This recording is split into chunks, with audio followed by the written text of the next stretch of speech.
আন্দোলনে সমর্থন জানিয়ে চাকরি হারানো প্রবাসীদের আয়ের ব্যবস্থা করবে সরকার, সম্ভব হলে অন্য কোনো দেশে পাঠাবে। ব্রিফিংয়ে আশ্বাস দিয়েছেন উপদেষ্টা ডক্টর আসিফ নজরুল। জানিয়েছেন রেমিটেন্স যোদ্ধারা বিমানবন্দরে ভিআইপি সেবা পাবেন। এছাড়া বিদেশ যাত্রায় ভোগান্তি কমানো, নির্যাতন রোধ, সিন্ডিকেট ভাঙা সহ নানা বিষয়ে নতুন সিদ্ধান্তের কথা বলেছেন তিনি।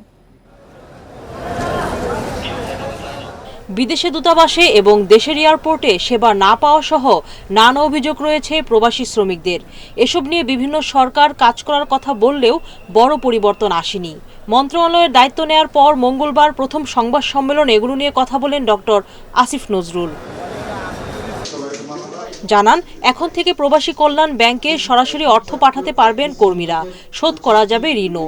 মানি এক্সচেঞ্জের খরচ পরিশোধ করা হবে দেশের ব্যাংকে। এছাড়া ওয়েজ আর্নার্স বন্ডের 1 কোটি টাকার সীমাও বাতিল করা হয়েছে।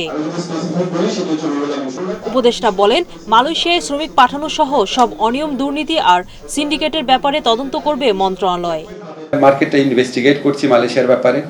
আমরা অবশ্যই স্যারের সহযোগিতা পাবো। সাব এজেন্টরা এখনো প্রবাসী যারা মালয়েশিয়া যেতে পারেনি তাদের ক্ষেত্রে টাকা ফেরতের ক্ষেত্রে মাত্র 25% অগ্রগতি হয়েছে। এয়ারপোর্টে প্রবাসীদের বাড়তি সেবা নিশ্চিতেও কাজ চলছে।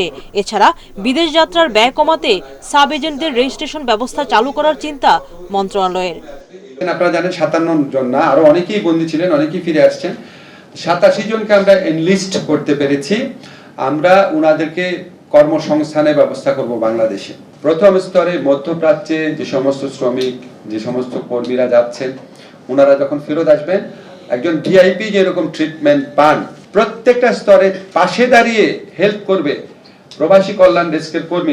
উপদেষ্টা জানান, নারী কর্মীকে নির্যাতন থেকে বাঁচাতে সেন্ট্রাল মনিটরিং সিস্টেম গড়ে তোলা হবে। কোনো বিষয়ে দূতাবাস অবহেলা করলেও ব্যবস্থা নেবে মন্ত্রণালয়।